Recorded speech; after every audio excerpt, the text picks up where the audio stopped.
बिस्मिल्लाहिर्रहमानिर्रहीम। अस्सलाम वालेकुम नाज़रीन, नाइट एडिशन के साथ मैं हूं सरवत वली। एक मरतबा फिर से पाकिस्तान की सियासत में पीटीआई पर पाबंदी लगाने और माइनस इमरान खान की गूंज सुनाई दे रही है। डीजी आईएसपीआर की गैर मामूली प्रेस कॉन्फ्रेंस हो या फिर हुकूमती वज़रा की बयानात, तो ऐसा ही महसूस होता है जैसे आने वाले दिनों में पाकिस्तान तहरीक इंसाफ की मुश्किलात में मजीद इजाफा हो सकता है। आज पाकिस्तान तहरीक इंसाफ के अहम रहनुमाओं के नाम ECL में डालने का फैसला भी हो चुका है। ये जानना बड़ा अहम है कि हुकूमत और अपोजिशन के दरमियान बढ़ता हुआ सियासी दर्जा हरारत, क्या ये सब हुकूमत के फायदे में है या मुल्क को किसी नए बहरान की तरफ धकेल सकता है। अपोजिशन के बयानियों को काउंटर करना हुकूमत वक्त का काम है, मगर इस काम के लिए भी अगर इदारों को खुद आगे आना पड़े तो क्या इसे हुकूमत की नाकामी तस्वुर किया जा सकता है। चेयरमैन पाकिस्तान तहरीक इंसाफ बैरिस्टर गौहर कहते हैं कि इदारे भी हमारे हैं, मुल्क भी हमारा है। अगर इमरान खान से सियासी क़यादत को मुलाकातों की इजाज़त मिले तो चीज़ें संभल सकती हैं, जबकि हुकूमत कहती है कि इमरान खान साहब की मुलाकातें अब मुकम्मल बंद हैं। PTI पर पाबंदी की बातें भी हो रही हैं। तो सवाल यह है कि अगर हुकूमत एक सियासी जमात पर पाबंदी और एक सियासी लीडर को माइनस करने के मामले को आगे बढ़ाती है तो क्या पीपल्स पार्टी हुकूमत के साथ हम कदम होगी या फिर इसकी मुखालफत करेगी। माजी में रियासती ताकत से पीपल्स पार्टी को भी खत्म करने की कोशिशें की गई। अगर पीपल्स पार्टी खत्म ना हो सकी तो क्या पाकिस्तान तहरीक इंसाफ खत्म हो जाएगी। इस वक्त मुल्क को मजीद सख्तियों की जरूरत है या फिर सियासी मकालमे की। इस पूरे सियासी मंजरनामे पर पीपल्स पार्टी क्या सोच रखती है, इसी पर बात करने के लिए पाकिस्तान पीपल्स सीनियर रहनुमा कमर जमान कायरा साहब हमारे साथ मौजूद है। हम उन्हें खुश आमदेद कहेंगे। सबसे पहले तो बहुत बहुत शुक्रिया कमर जमान कायरा साहब आपके कीमती वक्त के लिए। सर, पहले तो मुझे ये बता दीजिएगा, क्योंकि हम जब सवाल की तरफ बढ़ेंगे तो पहले पीपल्स पार्टी का वर्जन ये आना बड़ा जरूरी है। आपको लगता है कि गुज़श्ता रोज जो एक बड़ी अहम सख्त किस्म की एक प्रेस कॉन्फ्रेंस की गई DG ISPR साहब की तरफ से, वो वाकई जरूरी थी? देखिए, जो रिएक्शंस होते हैं ना, ये अफराद और इंडिविजुअल्स के होते हैं, इदारों के एक्शंस होते हैं। और बेहतर होता कि ये इस तरह का रिएक्शन ना आता। लेकिन दूसरी तरफ से देखा जाए तो तसलसल के साथ एक इदारे को और ख़ास तौर पे उसके सरबराह को जिस तरह टारगेट किया गया है, सारा इदारा अपनी उसको तहीन और तज़हीक समझ रहा है। जब मुल्क के अंदर मार्शल थे, वो जनरल ज़ियाउल हक का दौर था या जनरल परवेज मुशर्रफ का दौर था, तो बिल्कुल हम भी उनके खिलाफ बातें करते थे। फौज के सरबराहान थे वो, हम उनके खिलाफ नारे लगाते थे। लेकिन हमें ये भी याद रखना चाहिए कि हमारी लड़ाई इस हद तक कभी नहीं गई थी।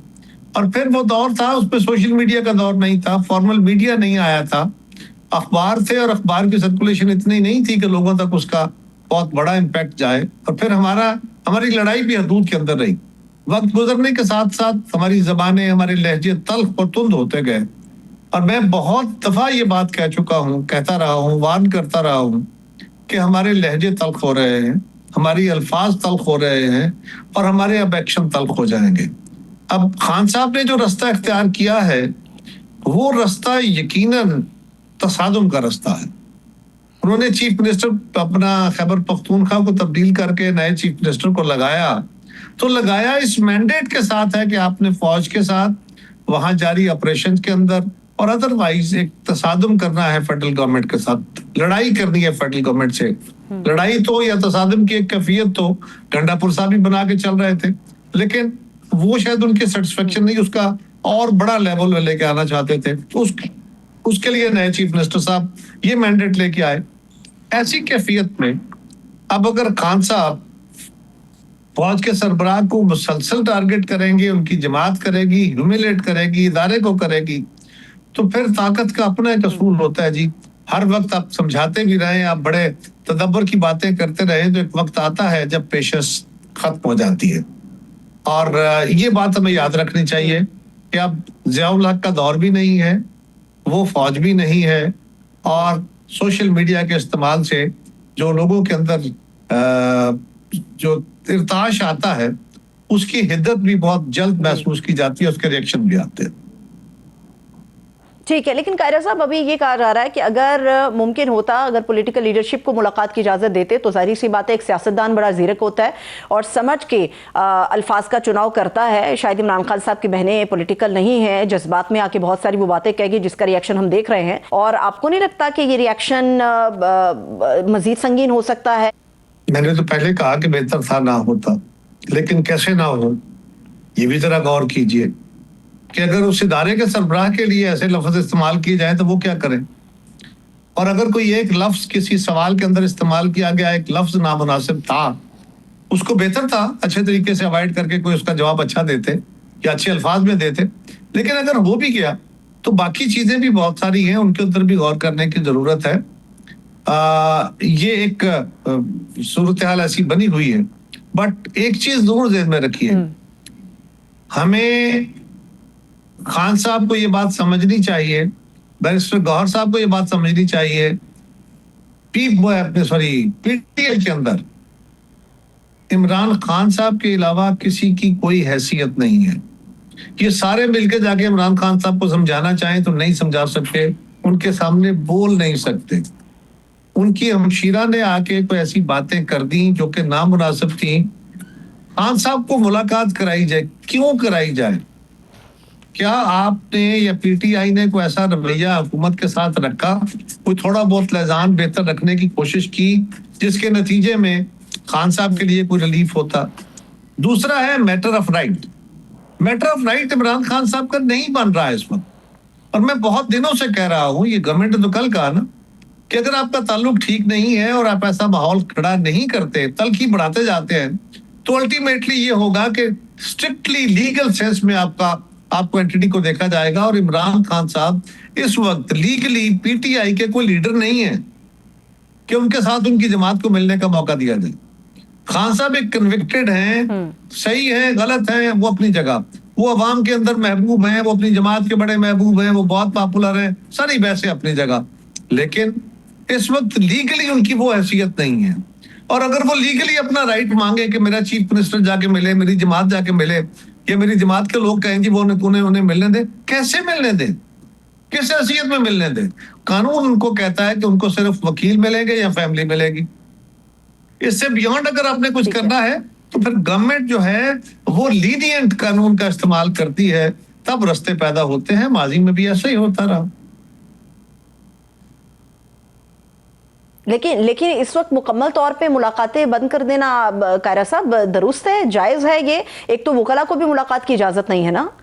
नहीं, वकला को मुलाकात की इजाजत है, पहले भी मिलते रहे हैं, अभी मिल रहे हैं। सलमान अकरम राजा साहब ने कल भी बताया कि कौन कौन सी तारीख को मिले हैं। ये बाकी वकला के साथ बहुत सारे लोग और जाना चाहते हैं। अब फैमिली जाना चाहती है, फैमिली कहती है फलां भी हमारे साथ जाएगा, वो कहते हैं जी वो फैमिली का हिस्सा नहीं है, नहीं मिलने देंगे। इसके अंदर तो तसादम है ना जी।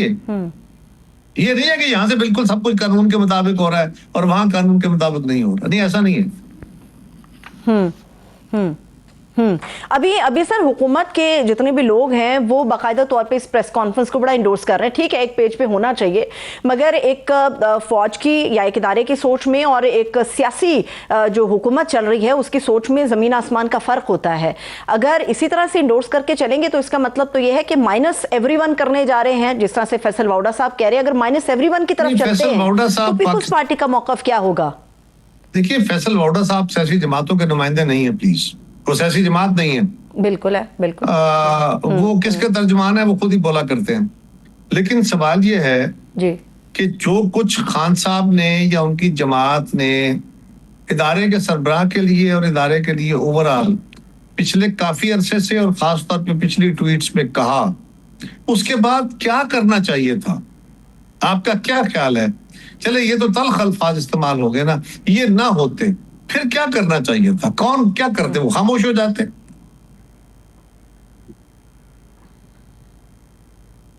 नहीं, इसमें सर अगर आपकी बात बिल्कुल दुरुस्त है, लेकिन मसला ये आ रहा है कि इस प्रेस कॉन्फ्रेंस से पहले जो विफाकी वुज़रा ने प्रेस कॉन्फ्रेंस की, अब नैरेटिव तो ये बिल्ड हो गया ना कि हुकूमत जो है वो एक्चुअली नाकाम हो गई, इस वजह से इदारे को खुद सामने आना पड़ा और खुद उन्होंने ये सारी प्रेस कॉन्फ्रेंस कर डाली। इसका मतलब ये कि पॉलिटिकल लीडरशिप नाकाम हो गई। नहीं, एतराज किस पे था?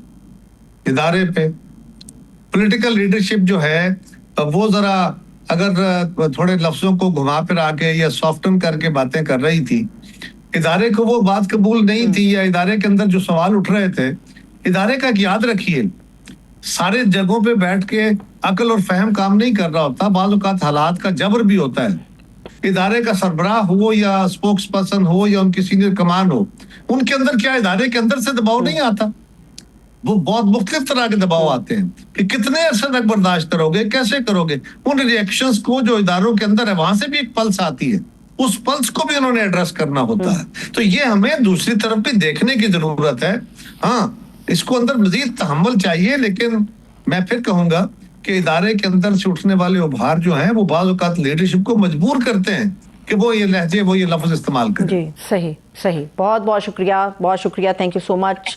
पाकिस्तान पार्टी के सीनियर रहनुमा कमर जमान कार्य सभा हमारे साथ मौजूद थे। एक छोटा सा ब्रेक लेते हैं, आप लोग हमारे साथ रहिएगा।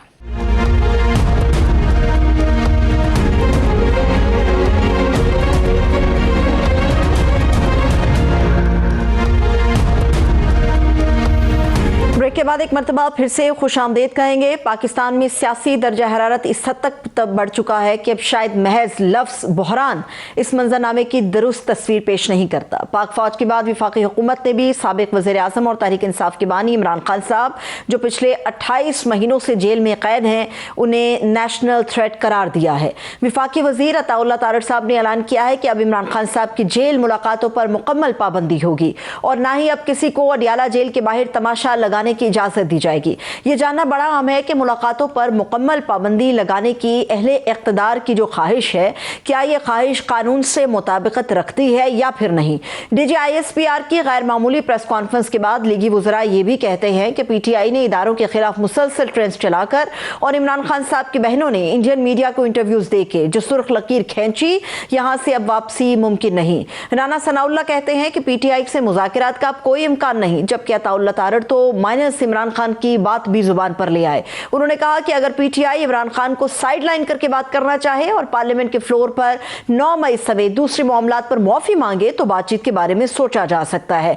बात यहीं पर खत्म नहीं होती। सेनेटर फैसल बाउडा तो PTI पर मुकम्मल पाबंदी, वज़ीर आज़म सुहेल अफरीदी की नाअहली और सूबे में गवर्नर राज लगने का इंदिया दे रहे हैं।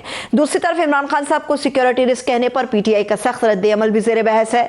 PTI ने न सिर्फ मंगल को दोबारा से अडियाला जेल के बाहर जाने का ऐलान किया, बल्कि इससे पहले पेशावर में चंद ही घंटों के बाद एक पार शो करने का पूरा प्लान दे दिया है। तो क्या इस बात का इशारा है कि PTI ने मुफाहमत की बजाय मुज़ाहमत का रास्ता चुन लिया?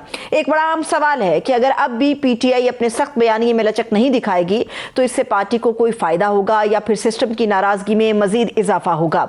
हम इसी बढ़ते हुए सियासी दर्जा हरारत और दोनों अतराफ से सख्त होते हुए बयानिए और PTI के मुस्तकबिल पर बात करने जा रहे हैं। तहरीक इंसाफ के सीनियर रहनुमा इस वक्त शौकत यूसुफजई साहब हमारे साथ मौजूद है, हम उनको वेलकम करेंगे। बहुत बहुत शुक्रिया शौकत यूसुफजई साहब आपके कीमती वक्त के लिए। सर, मुझे ये बताइएगा कि पाकिस्तान तहरीक इंसाफ की तरफ से भी रद्द अमल आया है, एक प्रेस कॉन्फ्रेंस की गई है DG ISPR की प्रेस कॉन्फ्रेंस के जवाब में, जहां पर नरमी भी है कुछ देखने में आई और सख्ती भी हमने कुछ महसूस की है। इसमें बैरिस्टर गौहर साहब जो आपके कायम मकाम चेयरमैन हैं, वो ये कह रहे हैं कि जी हम रिहाई की बात नहीं करते लेकिन मुलाकात का मुतालबा हमारा है, मगर असद कैसर साहब ने कहा कि नहीं जी रिहाई होगी। तो बेसिकली बयानिया क्या है, खान साहब की रिहाई या फिर उनसे मुलाकात ही काफ़ी है? बिस्मिल्लाहिर्रहमानिर्रहीम, बहुत शुक्रिया। देखिए, अगर आइन और कानून की बात होनी चाहिए ना, जिस तरह आपने कहा कि ये तो ख्वाहिश है वफाकी हुकूमत की कि इमरान खान के साथ कोई ना मिले, लेकिन अब आइन और कानून क्या कहता है? तो आइन और कानून के मुताबिक तो उनके साथ मुलाकात की इजाज़त होनी चाहिए। देखिए, जब मुलाकात नहीं होगी तो मामलात कैसे आगे बढ़ेंगे? ये जो पन गली में अब मामलात चले गए हैं, इससे क्या पाकिस्तान को फ़ायदा होगा? जितनी भी आप सख्ती करें, इससे और ज़्यादा सख्ती क्या हो सकती है? आपने पूरी पार्टी को दीवार से लगा दिया, उसके साथ जो कुछ आपने करना था कर लिया, इलेक्टेड सीटें आपने छीन ली, लोगों को डिस्क्वालीफाई कर लिया, इलेक्शन छीन लिया। अब उसके बाद आप जो कुछ कर रहे हैं, मेरा नहीं ख्याल है कि इससे कोई फ़ायदा होगा। बेसिकली मेरी ज़ाती राय भी है कि इसमें जो जमहूरी कुव्वतें हैं उनको ज़रूर इसमें इंटरफेयर करना चाहिए और जमहूरी कुव्वतों के आगे आना चाहिए, क्योंकि ये कोई मामूली वो नहीं है कि एक जो इदारे का फ़ौज बहुत काबिल एहतराम इदारा है हमारे लिए। और मुझे याद नहीं है कि कभी इमरान खान ने हमें कहा हो कि जी आप फ़ौज के ख़िलाफ़ बयान दें या फ़ौज, हमें हमेशा कहते रहे कि जी फ़ौज का एहतराम है, फ़ौज मेरी फ़ौज है। लेकिन जो बयानिया बनाया गया है उससे ये लगता है कि उसका पूरा फ़ायदा नून लीग उठा रही है। तो आई थिंक वो कुव्वतों को भी सोचना होगा कि नून लीग को प्रमोट करते करते हम कहाँ तक पहुँच गए हैं कि उनको जो 3-4 साल अभी दोबारा मिले शहबाज शरीफ के साथ, तो उन्होंने क्या डिलीवर किया है? तो जब डिलीवरी नहीं किया है तो इससे तो और भी साख खराब हो रही है, ठीक है, मुल्क की भी और उसकी भी। तो मेरा ये ख्याल है कि अभी मेरे ख्याल सोचना जरूर चाहिए कि हम किस तरफ बढ़ रहे हैं। लेकिन शौकत यूसुफजई साहब, आपसे पहले कुछ देर पहले मेरी पीपल्स पार्टी में कमर जमान कायरा साहब हैं, उनसे बातचीत हो रही थी। अभी आपने कहा कि जी जमहूरी कुव्वतों को आगे आना चाहिए। अगर जमहूरी कुव्वतों की हम बात करते हैं तो वो फिर पॉलिटिकल पार्टीज ही हैं। कायरा साहब जो हमें शिकवा करते हुए नजर आए, उन्होंने कहा कि पिछले 2 साल से जब बार बार बात की जाती है कि आइए बैठते हैं, बातचीत करते हैं, पहले तो तैयारी नहीं होती, तैयार हो जाते हैं तो जेल से इमरान खान साहब इनकार कर देते हैं, तो हम अपनी कितनी बेइज्जती करवाएंगे। तो वो जमहूरी कुव्वतें जो हैं वो भी कुछ नाराज हैं पीटीआई से और पीटीआई के रवैये से। देखिए, पहली बात तो ये है कि पीटीआई के साथ जो ज्यादतियां हो रही हैं मुसलसल, वो ना तो मुज़ाकरात को कामयाब होने दे रही है, ना ही सियासी माहौल को बेहतर होने दी जा रही है। तो इसमें तो सबसे बड़ा रोल तो वफाकी हुकूमत का है कि क्या वो चाहती है कि माहौल बेहतर हो मुल्क का। देखिए ना, बड़े दावे हुए ना कि मईशत की उड़ान हो गई है और स्टॉक एक्सचेंज ऊपर चला गया है, लेकिन आपको भी पता है, हमें भी पता है, 40,000 अरब से ज्यादा कर्जा ले लिया गया अब तक, और अभी तक मजीद कर्जे लेने के इरादे में है, और कोई 1 रुपए का रिलीफ आवाम को नहीं मिला। तो आवाम तो परेशान है, महंगाई में कमी नहीं आ रही। तो इन हालात में हुकूमत का अपना क्या वो है, क्या डिलीवर किया है इन्होंने आवाम तक। हमें तो अंदाजा था कि जो प्रेस कॉन्फ्रेंस होने जा रही है इसमें गालिबन पाकिस्तान तहरीक इंसाफ को लेकर ही बातचीत होगी, क्योंकि उससे 1 रोज पहले जो डॉक्टर उस्मा साहिबा ने इमरान खान साहब से मुलाकात की और किस तरह से वो एक तनकीद का महवर हमारे सामने आया बहुत सारी चीज़ों को, और ख़ासतौर पर फौज जैसे इदारे के सरबराह को लेकर, तो उसके रिएक्शन के बदले में ये प्रेस कॉन्फ्रेंस थी और हमें पता था कि पाकिस्तान तहरीक इंसाफ के हवाले से कोई ना कोई चीज़ें हमारे सामने आएंगी। अब मसला ये है कि पाकिस्तान तहरीक इंसाफ की जो आज प्रेस कॉन्फ्रेंस हुई उसमें यह वाज़ेह किया गया कि हम किसी भी ईंट का जवाब जो है वो पत्थर से देने के लिए तैयार नहीं, और ना हमने प्रेस कॉन्फ्रेंस इसलिए की है। लेकिन कल जो जलसा होने जा रहा है 7 दिसंबर का, उसमें तो बार बार पैगाम आ रहा है कि इस प्रेस कॉन्फ्रेंस का जवाब उस जलसे में दिया जाएगा, यानी कि इस ईंट का जवाब जो पत्थर का है वो कल के जलसे में सुनने को मिलेगा। ये होने जा रहा है कल। जलसे जुलूस ये सियासी अमल होता है। सियासी अमल में आप कुछ भी कह सकते हैं, कोई कुछ भी कहता है, लेकिन असल जो पार्टी पॉलिसी है वो तो बैरिस्टर गौहर दे सकते हैं ना, और वो उन्होंने दे दिया है। पार्टी पॉलिसी वाज़ेह कर दी है। अगर किसी को शौक है कि इस मुल्क के अंदर अमन हो, तो मेरे ख्याल से उस पॉलिसी को फॉलो करना पड़ेगा और उनसे रब्ता करना पड़ेगा और आगे बढ़ानी पड़ेगी चीज़ों को। अदरवाइज अगर सिर्फ तसल्ली रखना है तो उससे मुल्क को तो फायदा नहीं होगा। कितने लोगों को गद्दार कहा गया, माजी में भी हमारी हिस्ट्री मौजूद है, बाद में कोई भी गद्दार नहीं निकला। आप मुझे बताएं, नवाज शरीफ को भी कहा गया, वली खान को भी कहा गया, फातिमा जना को भी कहा गया, मोहतरमा बेनज़ीर भुट्टो जी, बेनज़ीर भुट्टो साहब, वो तो हम खुद उस वक्त पीपल्स पार्टी में थे। मैं स्टूडेंट लीडर हुआ करता था उस ज़्यादा दौर में यूनिवर्सिटी का, हमें पता है। लेकिन मैं ये कह रहा हूँ कि इससे तो कोई फायदा तो नहीं हुआ है ना मुल्क को, और ना अब होगा। हम देखें ना, एक इदारा है फौज का जिसका हम एहतराम करते हैं, इमरान खान एहतराम करता है, वो कहते हैं ये मेरी फौज है। लेकिन अब मामलात अगर इस नहज पे जाएंगे कि बार बार पीटीआई को दीवार से लगाया जाएगा, तो डेफिनेटली फिर मामलात जो है ना वो अच्छी बेहतरी की तरफ नहीं जा सकते। अभी भी वक्त है कि अगर हम सिर्फ ये कहें कि जी पीटीआई को हम ख़त्म कर देंगे तो ये ख़त्म तो नहीं होगी, डेफिनेटली किसी और नाम से आ जाएगी अगर आप ये नाम ख़त्म कर देंगे। माजी में भी बहुत सारी पार्टियों का इस तरह हुआ है। पीपल्स पार्टी को देखें, नैब को देखें, तो जो एनपी अब है। तो मैं कहने का मकसद ये है कि इससे मुल्क को नुकसान ही होगा, फ़ायदा नहीं होगा। जो लोग मुल्क के बारे में सोचना चाहते हैं, बेहतरी चाहते हैं, तो उनको जरूर आगे आना पड़ेगा। देखिए, हमें सियासी अमल को जारी रखना पड़ेगा, जमहूरी अमल को जारी रखना पड़ेगा। अगर इस वक्त नून लीग ये तस्वर कर रही है कि फौज और पीटीआई को लड़ाकर उनको फायदा हासिल होगा, तो ये उनकी खामख्याली है। इससे मुल्क को नुकसान होगा। जब मुल्क को नुकसान होगा तो हम सबको नुकसान होगा। उस दिन भी सुहेल अफरीदी साहब ने अपने जो सहाफियों के साथ मुलाकात में, पता नहीं आप थी या नहीं थी, जी मैं उस मुलाकात में शामिल थे, तो उन्होंने कहा है कि दहशतगर्दी के खिलाफ जंग में हम अपने इदारों के साथ खड़े हैं। तो इससे अब ज्यादा और क्या हो सकता है। वो जो एपीसी बुलाई गई थी और इस एपीसी में जो सजेशंस दी गई थी वफाकी हुकूमत को, उस पर क्या जवाब दिया वफाकी हुकूमत ने? उसमें तो नून लीग का अपोजिशन लीडर जो है वो नून लीग का है, गवर्नर साहब पीपल्स पार्टी से हैं।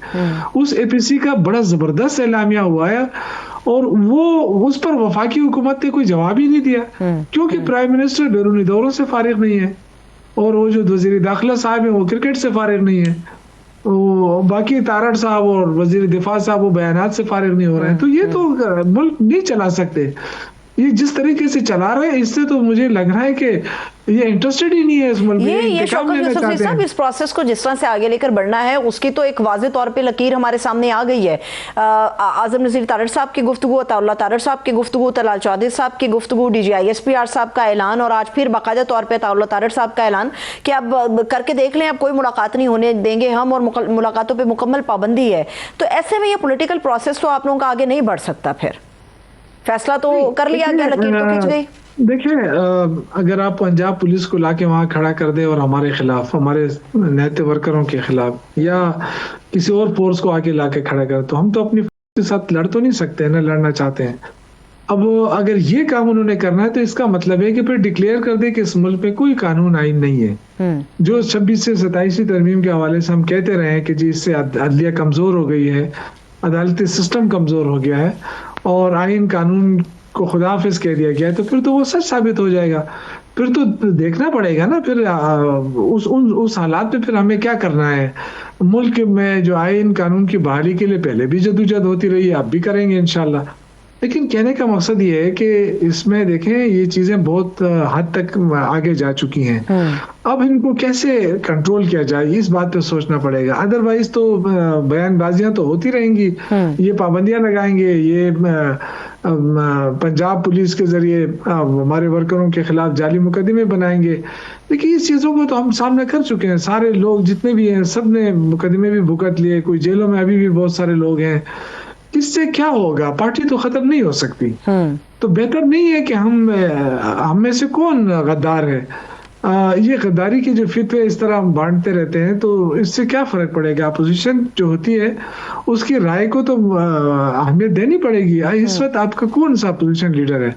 अब हुकूमत चाहती है कि अपोजिशन लीडर भी उनकी मर्जी का हो, ऐसे कैसे वो जमहूरियत हो सकती है? PTI एक बड़ी अपोजिशन की जमात है और यकीनी तौर पे अपोजिशन लीडर का नामजद होना PTI का एक कानूनी और जायज़ हक है। लेकिन मसला ये है शौकत यूसुफजई साहब कि अब ऐसा लगता है कि चीज़ें पॉइंट ऑफ नो रिटर्न पे पहुंच गई हैं, क्योंकि कल के बाद जो आज सूरत हाल डेवलप हुई उसके बाद तकरीबन 130 से ज़ायद ऐसे लोग हैं जिनका PTI से ताल्लुक़ है और जो माजी में PTI का हिस्सा रहे, उनके नाम ECL में डाल दिए गए। और मैं फैसल वावड़ा साहब को, सेनेटर फैसल वावड़ा साहब को सुन रही थी, उन्होंने तो बाकायदा तौर पे ये बता दिया हुआ है कि जी डिस्क्वालिफिकेशंस भी होंगी, क्रैकडाउन भी होगा और बैन भी होगा, ज़रूरत पड़ी तो गवर्नर आज भी लगाएंगे। लिस्ट पूरी तैयार है, काम आहिस्ता आहिस्ता शुरू हो जाएगा। और आज उसकी एक झलकी हमने देख ली है कि किस तरह से 130 से ज़ायद लोगों के नाम ECL के अंदर डाल दिए गए हैं। देखिए मैं तो अगेन यही कहूँगा, मैं तो सियासत में इस तरह ऐसी सियासत मैंने नहीं की है। मैं हमेशा अफवाह, तफहीम और इन चीज़ों के ऊपर जोर देता रहा हूँ। मैं तो नहीं समझता कि इससे कोई फ़ायदा होगा। तो अनारकी बढ़ेगी और जब अनारकी बढ़ेगी तो मुल्क को नुकसान होगा। इस वक्त आप अपनी मईशत को देख लेना, आपका ग्रोथ रेट जो है वो हमारे बारे में कितना इल्ज़ाम तराशी होती है कि जी इन्होंने महंगाई कर दी थी। हमारे दौर में 12% महंगाई थी और ग्रोथ रेट 6% था। आज महंगाई 35% है और ग्रोथ रेट 1.6% है। तो मुल्क तो बहुत पीछे चला गया है। अब ये कि देखिए इंतकामी कार्रवाइयाँ, ये कुछ नई बात तो नहीं है। पहले भी कितनी पार्टियां बैन हुई, कितने लोगों को गद्दार करार दिया गया, कितने लोगों के खिलाफ कार्रवाइयाँ हुई। मेरा ये ख्याल है कि बहुत सारे ऐसे लोग होंगे हर सियासत के अंदर। आज मैं सुन रहा था साद रफीक साहब को, उनकी बात मैं सुन रहा था, तो वो भी उनका ताल्लुक PMLN से, लेकिन वो उनकी तशवीश और वो मैं देख रहा था कि वो कहते थे कि नहीं इस तरह नहीं चलेगा, निज़ाम होना ये चाहिए कि सबको स्पेस दी जाए। अब PTI को तो स्पेस ही नहीं मिल रही है, तो अगर स्पेस नहीं मिलेगी तो क्या होगा? क्या ये 70% लोग जो इमरान खान के साथ अटैच है, क्या सबको मारना चाहते हैं? सबको ECL पर डाल देंगे? सबको क्या होगा? मेरी जाती राय ये है कि हमारी पार्टी में बैरिस्टर गौहर जो है वो चेयरमैन है और बड़े सुलझे हुए लोग इंसान है, उनके साथ बैठ के कोई लाएमल बनाया जाए। ठीक है। और इसका वे आउट निकाला जाए, बन गली में ना कौम को खड़ा कर ले जाया जाए ना मुल्क को ले जाया अब जाए। इस पे शौकत यूसुफज़ई साहब एक बहुत बड़ा एतराज़ है, और अगर देखा जाए जाहिर सी बात है कि जो भी इमरान खान साहब का पैगाम जिस अंदाज से भी बाहर आता है उसके नतीजे में जो कॉन्सिक्वेंसेज हैं वो दो लोग ही फेस करते हैं, या तो अंदर कैद में इमरान खान साहब उसको फेस करते हैं या फिर पाकिस्तान तहरीक इंसाफ के जो तमाम लोग हैं वो इसको फेस करते हैं। ये जितना भी रिएक्शन हुआ इमरान खान साहब की हमशीरा जब बाहर आई तो बातचीत की, क्या पार्टी की हद तक पॉलिटिकल जितने भी आप तमाम साहिबान हैं मौजूदीन हैं इनका इमरान खान साहब की बहनों के साथ कोई इस मामले में रब्ता हुआ कि जब पैगाम बाहर आता है तो अल्फाज का चुनाव कैसा होना चाहिए, कौन सी चीज़ें जो है एडिट हो जानी चाहिए? और दूसरी ये इंपॉर्टेंट बात है कि अब ऐसा लगता है कि वो जो बातचीत के लिए बार बार हुकूमत भी आप लोगों को वेलकम कर रही थी, राना सनाउल्लाह साहब कह रहे थे आइए बैठ जाइए बात कीजिए, ऐसा लगता है कि वो चीज़ें भी अब मुकम्मल ख़त्म हो गई हैं। स्पेस तो आप लोगों पे इल्ज़ाम है कि आप लोगों ने खुद अपनी ख़त्म की है, पीटीआई ने अपनी स्पेस खुद ख़त्म कर दी इस किस्म के बयानात के बाद, तो अब स्पेस कैसे आप लोग हासिल कर पाएंगे? नहीं, देखें, मेरा ख्याल है कि स्पेस कभी ख़त्म नहीं हो सकती इस तरह। जब भी हुकूमत चाहे, अगर वो मुल्क के लिए कोई काम करना चाहती है, देखें सुहेल अफरीदी के खिलाफ तो शुरू दिन से महाजराई तो वफाकी हुकूमत की वज़रान की तरफ से शुरू हुई और वही उनके खिलाफ इल्ज़ामात लगाते रहे। वो बड़े सब्र तहम्मुल से उन्होंने उसका मुकाबला किया, उन्होंने तो कभी इसका जवाब ऐसा नहीं दिया है जिस तरह ये रिएक्शन होना चाहिए था। तो मैं तो अगेन ये कहूँगा कि इस मुल्क के ऊपर रहम होना चाहिए। बड़ी मुश्किलें झेली हैं इस कौम ने और मुल्क ने, दहशतगर्दी का सामना है हमें, मगरबी मशरकी सरहदों के ऊपर हमें बहुत बड़ी टेंशन का सामना है, हमारी मईशत बहुत बड़ा बहरान है।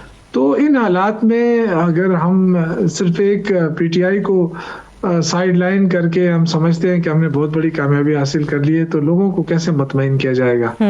लोग तो मुतमईन नहीं हो सकते।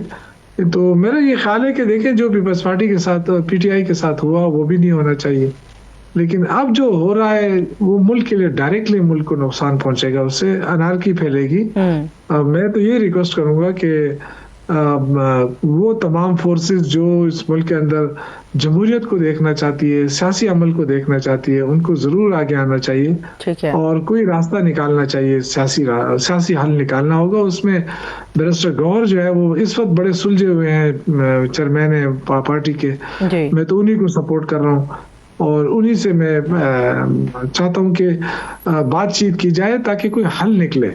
और बाकी ताकत और कुव्वत ये तो हमेशा इस्तेमाल हुआ है, कब नहीं हुआ है, किसके खिलाफ नहीं हुआ है, लेकिन क्या उनको खत्म किया जा सका? एक वक्त ऐसा था जब हम कह रहे थे नवाज शरीफ खत्म हो गया जी, और नवाज शरीफ की सियासत खत्म हो गई, आज फिर वही नवाज शरीफ है, वही पार्टी मौजूद है। तो सियासी जमातें खत्म नहीं होती, इसलिए मेरी गुजारिश है कि उससे पहले कि हम बहुत नुकसान करें पाकिस्तान का और सिर्फ अपनी आना के लिए, तो मेरी तो यही गुजारिश होगी, बाकी मर्जी है जो।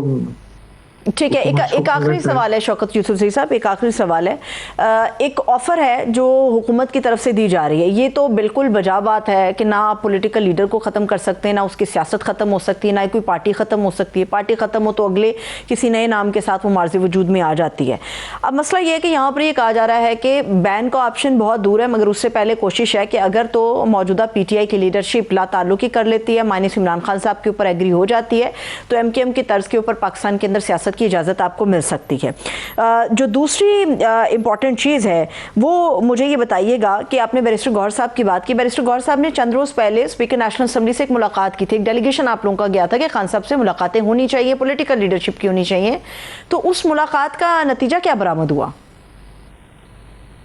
देखिए, वो तो जो कौमी असम्बली के स्पीकर साहब ने कुछ यकीन कराई थी, लेकिन बहरहाल उनकी अपनी मजबूरियां हैं स्पीकर साहब की, और कभी उनका लहजा सख्त हो जाता है, कभी वो बन जाते हैं कि जी मैं करता हूँ। लेकिन बहुत पिछले आपको याद होगा एक कमेटी बनाई थी खान साहब ने और मुज़ाकरात के लिए, और वो हुकूमत से मुज़ाकरात कर रही थी। उसमें एक लम्हा ऐसा आया कि उसमें वो कमेटी चाहती थी कि इमरान खान के साथ किसी मसले के ऊपर मुशावरत की जाए, तो वो उन्होंने उसकी इजाज़त मांगी, लेकिन वो फिर उनके पास वो इख्तियारात नहीं थे। तो यही तो सबसे बड़ा इशू है कि इनके पास इख्तियारात नहीं है, लेकिन दूसरों के इख्तियारात पे ये खुश होते हैं कि जी बस पीटीआई को रगड़ा मिले और बाकी खैर है, हम संभाल लेंगे। तो इस तरह नहीं होता है। अब देखिए कितनी फुर्ती दिखाई है वफाकी वज़रा ने। ये कैसे सियासी लोग हैं। मैं नहीं समझता कि अब हमारे अंदर कोई फौज का मुखालिफ है या हम चाहते हैं कि हम अपनी फौज को हम बदनाम करें। क्यों करेंगे हम फौज हमारी फौज है ना। और जो कुर्बानियां दे रही है दहशतगर्दी के खिलाफ जंग में, या जो हर महाज पे कुर्बानियां दे रही है, हमें उसका एहतराम है।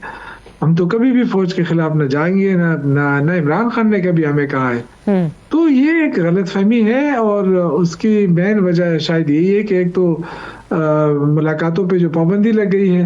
अब ट्वीट की बातें होती है, आई डोंट नो ट्वीट कौन करता है, क्योंकि जेल सुपरिटेंडेंट ने तो खुद कहा है कि जी ऐसी कोई सहूलत नहीं है इमरान खान के पास जो अपनी ट्वीट कर सके। तो जब उन्होंने कह दिया है तो इसके बाद जो कर रहे हैं या जो लोग पैसे कमा रहे हैं इमरान खान के नाम पर बाहर बैठ के, अब जो एक बंदा है, मैं क्या नाम लूं, जो या तो शौकत यूसुफजई साहब इज़हार लाताल्लुक़ ऑफिशियली अगर कर दिया जाए तो मेरा ख्याल है बहुत बड़ी मुश्किल है पाकिस्तान तहरीक इंसाफ की जो खत्म हो सकती है।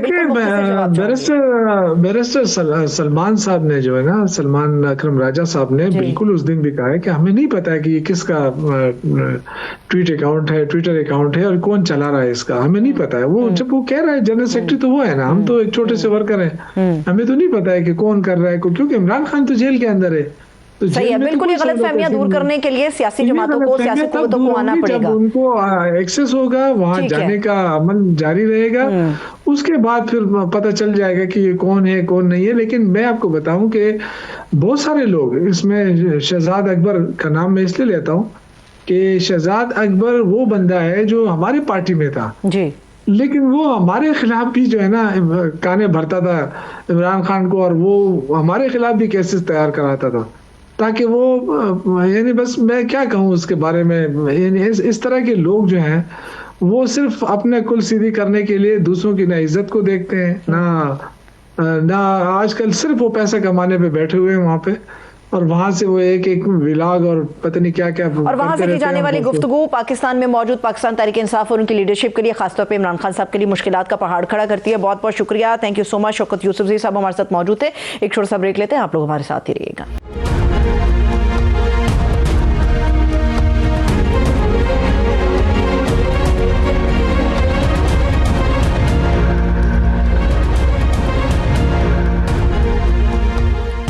ब्रेक के बाद एक मरतबा फिर से खुशामदीद कहेंगे। मुल्क में बढ़ता हुआ सियासी दर्जा हरारत और इस्तेहकाम नदारत, एक बार फिर से गद्दार की तकरार, पाबंदी की तलवार और सियासी हरीफों पर मुमकिना गवर्नर राज की यलगार तैयार है। एक और कड़ी तारीख से जा जुड़ी है। मुल्क में एक बार फिर से वही बयानिया बुना जा रहा है कि यही रीत है सियासत और ताकत की। ये कहा जा रहा है पहले अडियाला मुलाकातों की हदबंदी और अब मेल मिलाप पर पाबंदी के ऐलानात, PTI पर पाबंदी लगाने के ताने बाने इमरान खान साहब के मुतनाज़े बयान से जोड़े जाने लगे हैं, जिसके बाद हुकूमत और इदारे PTI को किनारे लगाने के इशारे दे रहे हैं। फौजी तर्जुमान की प्रेस कॉन्फ्रेंस के बाद पारा बदस्तूर हाई है। अब देखना यह भी है कि किसके मौक़िफ़ में है कितनी सच्चाई, और क्या वाकई MQM तर्ज का माइनस+ फार्मूला जिसकी गूंज है क्या होगा अप्लाई। वही फार्मूला जब वतन अजीज में MQM के बतन से MQM पाकिस्तान निकली थी। इंतखाबी निशान तो पतंग ही रहा, लेकिन कायद माइनस हो गए। क्या तहरीक इंसाफ के साथ भी ऐसे किसी सियासी तजुर्बे के इम्कानात मौजूद हैं? क्या PTI -1 के बाद काबिल कबूल होगी? इन तमाम तर इशूज़ पर बात करने के लिए सीनियर तज्ज़ियाकार माजिद निज़ामी साहब हमारे साथ हैं, हम उनको वेलकम करेंगे। बहुत शुक्रिया माजिद निज़ामी साहब आपके वक्त के लिए। मुझे माजिद निज़ामी साहब बताइएगा कि जिस तरह से मैंने अपने इंट्रो में भी बयान किया कि क्या इस वक्त मौजूदा हालात में आपको लगता है कि कोई ऐसा फार्मूला जो MQM के तर्ज के ऊपर हुआ था PTI के साथ होगा और उसके नताइज क्या बरामद हो सकते हैं? क्या ऐसा मुमकिन है? जी बहुत शुक्रिया। मेरा ख्याल है कि इस वक्त जो तहरीक इंसाफ के रहनुमाओं की जानिब से प्रेस कॉन्फ्रेंस की जा रही है, उसमें तवक्को के बरक्स एक मुनासिब रद्द अमल और धीमे अल्फाज के साथ जिस तरह सिचुएशन को कंट्रोल करने की कोशिश बैरिस्टर गौहर अली खान कर रहे हैं, तो उससे ये चीज़ पता चलती है कि पार्टी के अंदर कहीं ना कहीं इस बात का एहसास मौजूद है कि मामलात को ज्यादा खराबी की तरफ नहीं जाना चाहिए। ये अलग बात है कि कल जो उनका जलसा है वो बड़ा अहम किरदार अदा करेगा, लेकिन इसके बावजूद आज की प्रेस कॉन्फ्रेंस को देख के लगता है कि शायद कहीं ना कहीं ये एहसास मौजूद है कि चीज़ों को बेहतरी की तरफ जाना चाहिए। लेकिन चूंकि मामले की गर्मा गर्मी में बहुत ज्यादा इजाफा हो चुका है, और जिस तरह का लबो लहजा इख्तियार किया गया, उसके बाद लगता है कि सिविल गवर्नमेंट की जानिब से भी मामलात में सख्ती आएगी।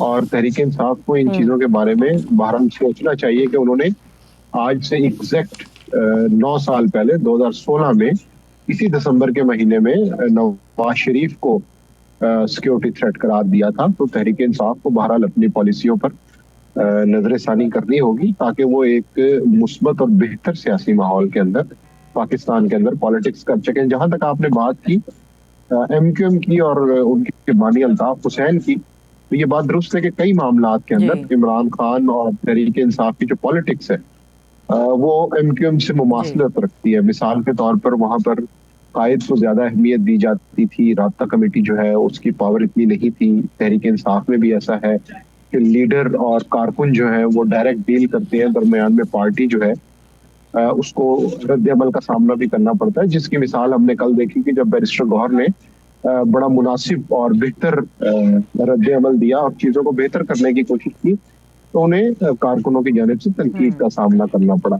लेकिन मैं नहीं समझता कि अल्ताफ हुसैन की तरह पॉलिटिक्स में से किसी को माइनस किया जा सकता है। उसकी वजह ये कि वो एक शहर की तंजीम थी या दो बड़े शहरों की तंजीम थी।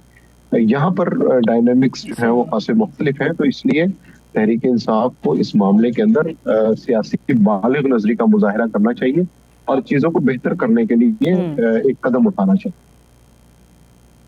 ठीक है, लेकिन अभी माजिद निज़ामी साहब, बैरिस्टर गौहर साहब की जिस तरह से आप बात कर रहे हैं, उनके ऊपर एक इल्ज़ाम लगाया जाता है कि वो इस्लामाबाद की सियासत करते हैं।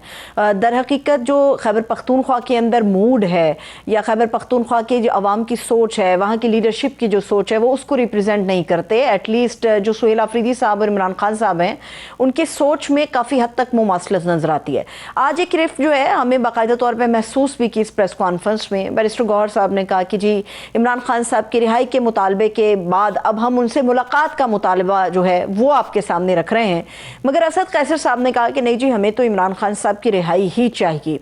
ये जो तजाद है गुफ्तगू का, ये भी क्या आपको लगता है कि मुश्किलात खड़ी करेगा PTI के लिए? देखिए, इसमें बड़ा दिलचस्प पहलू ये है कि जो खैबर पख्तूनख्वा की सूबाई काबीना है और कल जो वहां पे जलसा होने जा रहा है, वहां पर जो तकारीर और लबो लहजा इख्तियार किया जाएगा, वो आपकी बात दुरुस्त है कि वो पार्टी और सूबे की जो हुकूमत है उसके इख्तलाफात को बिल्कुल जाहिर करता है। तो अभी तो पार्टी की जानिब से, उसकी पार्लिमानी कमेटी की जानिब से चीजों को बेहतर करने की, कूल डाउन करने की कोशिश की गई है, जिसके अंदर उन्होंने ये कहा है कि मामलात को बेहतर करना चाहिए। उन्होंने वो लबो लहजा इख्तियार नहीं किया जो उनके बानी ने या उसके बाद इख्तियार किया गया था। तो इस तरह से भी एक चीज इस बात की महसूस होती है कि कहीं ना कहीं ये जो चेन रिएक्शन का सिलसिला है, इसको कम करने की एक कहीं ना कहीं उम्मीद या एक ख्याल मौजूद है। अगरचे PTI को अंदर से उस पर बहुत ज्यादा मुजाहमत का सामना होगा, लेकिन जितने भी मुदब्बिर रहनुमा है तहरीक इंसाफ के, वो ये बात समझ रहे हैं कि चीजों को पॉइंट ऑफ नो रिटर्न की तरफ अगर ले जाया जाएगा तो उसमें नुकसान तहरीक इंसाफ का ही है, और तहरीक इंसाफ बहुत ज्यादा सियासी नुकसान पहले भी उठा चुकी है। तो इसलिए उनकी पार्लिमानी कमेटी और मरकजी तंजीम कहीं ना कहीं ये कोशिश जरूर करेगी कि वो सूबाई हुकूमत के जारहाना बयानिए की बजाय कुछ ना कुछ बेहतरी का रास्ता निकाले। अगर पॉइंट ऑफ नो रिटर्न तक चीज़ें आ गई हैं तो PTI का मुस्तकबिल फिर आप क्या देख रहे हैं? वही मुस्तकबिल के बैन की तरफ जा सकती है या फिर मुस्तकबिल गवर्नर राज हो सकता है? क्या मुस्तकबिल है फिर PTI का अगर ऐसी सूरत हाल हो जाती है? जी, इस सारे मामले से पहले गवर्नर राज का मामला बिल्कुल डिस्कस हुआ था और उसमें ये चीज भी सामने आई थी कि अगेन बैरिस्टर गौहर ने और उनकी टीम ने उसको अपोज किया था। अब मामला यह है कि कल के जलसे में होने वाली तकारीर तहरीक इंसाफ की जो पॉलिसी है उसको सेट करेंगी। उसकी वजह ये कि तहरीक इंसाफ का एक ग्रुप ये समझता है कि जारहाना पॉलिटिक्स होनी चाहिए और इसी वजह से अलीमीन गंडापुर को भी तब्दील किया गया, क्योंकि उनके बारे में ये तासुर था कि वो इस्टेब्लिशमेंट के साथ राब्ते में। उस तासुर को दूर करने के लिए जिस चीफ मिनिस्टर को लाया गया है, ये बात दुरुस्त है कि वो इमरान खान की पॉलिसी को टो करेंगे, लेकिन सूबाई हुकूमत के साथ साथ जो मरकजी पार्लिमानी कमेटी है या पार्टी है, उसकी जानिब से चीजों को इंडोर्स नहीं किया जा रहा। तो ये तहरीक इंसाफ के अंदर एक इख्तलाफ को भी जाहिर करती है कि कहीं ना कहीं एक मुतफिका स्ट्रेटेजी नहीं है कि चीजों को पॉइंट ऑफ नो रिटर्न की तरफ लेके जाया जाए। उसकी वजह यह है कि उसका नुकसान तहरीक इंसाफ को बहुत ज्यादा होगा। और जो पार्लिमानी कमेटी में लोग हैं वो ये समझते हैं कि पहले भी हम बहुत ज्यादा सियासी नुकसान उठा चुके हैं और इसी वजह से हमें अब मजीद किसी महाज़ाराई की तरफ नहीं जाना चाहिए और बीच बचाव का कोई रास्ता निकालना चाहिए। ठीक है, अभी बीच बचाव तो तब हो सकता था निज़ामी साहब कि अगर हीट अप मामला इस हद तक ना हुआ होता। आपको नहीं लगता कि जैसे बैरिस्टर गौहर साहब जो हैं वो बड़े दरमियाने लहजे के साथ, धीमे लहजे के साथ गुफ्तगू भी करते हैं और मामलात को आगे बढ़ाने की कोशिश भी करते हैं, तो इमरान खान साहब की जो बहनें हैं, जाहिर सी बात है भाई से मिलती हैं, जज्बाती होती हैं, पैगाम मिनो आना आता है या फिर अल्फाज का चुनाव थोड़ा मुख्तलिफ होता है, तो खान साहब की बहनों को या उनकी फैमिली जो है उसको एतमाद में लेना चाहिए कि खान साहब की खैरियत सिर्फ बयान कर दी जाए। अगर चीज़ें पॉलिटिकली डिस्कस होंगी, इस तरह से डिस्कस होंगी, तो फिर उसका खमियाजा या उसकी जो नतायज हैं वो जाहिर सी बात है इमरान खान साहब को फेस करने पड़ते हैं। तो ये आपको लगता है कि कोई ट्रस्ट नहीं है आपस में फैमिली के और लीडरशिप के, खला है या कोई और बात है? ये बिल्कुल एक मिसट्रस्ट का मामला भी है, खला का मामला भी है। और कल जिस तरह जलसे का ऐलान है और उसके अंदर जिस तरह की तकारीर होंगी वो एक दफा फिर इस इख्तलाफ को और इस खला को बढ़ाएंगी। मुझे नहीं लगता कि उससे कोई कमी होगी। उसकी वजह ये कि वो खैबर पख्तूनख्वा की सूबाई गवर्नमेंट का होम ग्राउंड होगा जहां पर वो कंफर्टेबल होंगे और वो वहां पर बिल्कुल अपनी जारहाना पार्टी पॉलिसी का इजहार करेंगे। तो ये खला मुझे कम होता नजर नहीं आ रहा। ये खला और इख्तलाफ बिल्कुल मौजूद है और फिलहाल तहरीक इंसाफ की पार्टी की ये कोशिश है कि कहीं ना कहीं वो बीच बचाव का कोई ऐसा रास्ता निकालें जिसकी फिलहाल सूरत तो नजर नहीं आ रही, क्योंकि इमरान खान साहब की बहनें बड़ी अग्रेसिव हैं, वज़ीर आला खैबर पख्तूनख्वा बहुत अग्रेसिव है, लेकिन ये तासुर मौजूद है कि इस जारहाना सियासत का कोई फायदा नहीं हो रहा बल्कि इससे नुकसान हो रहा है। तो इसलिए ये बात दुरुस्त है कि खैबर पख्तूनख्वा की जानिब से, उनकी टीम की जानिब से कल जो तकारीर की जाएंगी वो फिर अगले 2-4 महीने का सियासी मंजरनामा बयान करने में आसानी होगी कि वो किस हद तक जारहाना पॉलिटिक्स करते हैं या मामलात को किस हद तक लेके जाते हैं। तो कल होने वाली तकारीर मेरा ख्याल है कि बड़ी इंपॉर्टेंट होगी। आज की प्रेस कॉन्फ्रेंस तो चीजों को बेहतर करने के लिए कोशिश लगती है, लेकिन क्या कल इसी प्रेस कॉन्फ्रेंस का जवाब दिया जाएगा और पिछली प्रेस कॉन्फ्रेंस दोनों का जवाब दिया जाएगा? उससे पता चल जाएगा कि तहरीक इंसाफ में इस वक्त किस हद तक इख्तलाफात मौजूद हैं। माजिद निजाम, आप हमारे साथ मौजूद थे। इसके साथ ही मुझे इजाजत दीजिए। अपना बहुत सा ख्याल रखिए। खुदा हाफिज।